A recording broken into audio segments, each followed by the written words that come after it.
अस्सलामुअलैकुम व्यूवर्स, कैसे हैं आप सब। उम्मीद है आप सब खैरियत से होंगे। आज हम बना रहे हैं बैंगन की झटपट रेसिपी।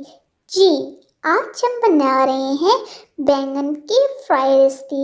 ये बहुत ही मज़ेदार, नई आसानी से और जल्द तैयार होने वाली है। तो फिर चलते हैं आज की रेसिपी की तरह। सबसे पहले हम चौथाई कप ऑयल को डाल के गर्म करेंगे और इसमें 1 चम्मच जीरा और 1 मोटी इलायची डालेंगे। फिर हम इसमें डालेंगे ये बैंगन। हमने आधा किलो बड़े वाले पतले वाले बैंगन लिए हैं और उन्हें हमने लंबाई में काट लिया है। आप अपनी मर्जी से बैंगन का साइज छोटा या बड़ा रख सकते हैं।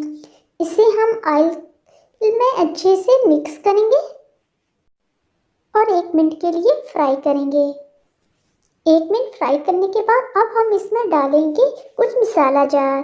मिसालों में जाएगा सबसे पहले 1 चम्मच सुरख मिर्च पाउडर, हाफ चम्मच दली हुई सुरख मिर्च पाउडर, हाफ चम्मच हल्दी, हस्बे जायका नमक। अब हम इन तमाम चीज़ों को अच्छे से मिक्स करेंगे। अच्छी तरह मिक्स करने के बाद अब हम इसमें डालेंगे 1 चम्मच धनिया पाउडर और इसे भी मिक्स करेंगे और इसे 2 मिनट के लिए बैंगन के साथ मसाले को अच्छे से फ्राई करेंगे। अब हम इसे ऐसे ही बैंगन गल जाने तक छोड़ देंगे। इसको ढक्कन लगाने की ज़रूरत नहीं है, बैंगन ऐसे ही अच्छे से गल जाएंगे।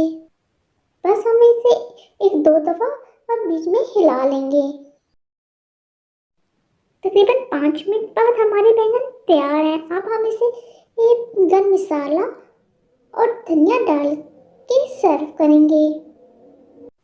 तो नीचे नाजरीन, हमारी आज की झटपट बनने वाली डिश बैंगन फ्राई तैयार है। आप इसे बैंगन की भुजिया भी कह सकते हैं। ये देखने में और बनाने में जितनी सादा, आसान, जल्द बनने वाली है, जायके में इतनी लाजवाब है। आप भी अपने घर में से एक दफ़ा ज़रूर ट्राई कीजिएगा। आपको यकीनन पसंद आएगी। जब भी आपके घर में बैंगन हो और आपको लंबी चौड़ी सब्जी बनाने का मूड नहीं हो रहा, तो इस तरह से झटपट रेसिपी बनाएं और एंजॉय करें।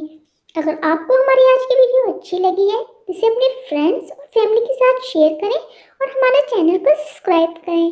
मिलते हैं फिर किसी नेक्स्ट वीडियो में एक नई रेसिपी के साथ। तब तक के लिए अल्लाह हाफिज़।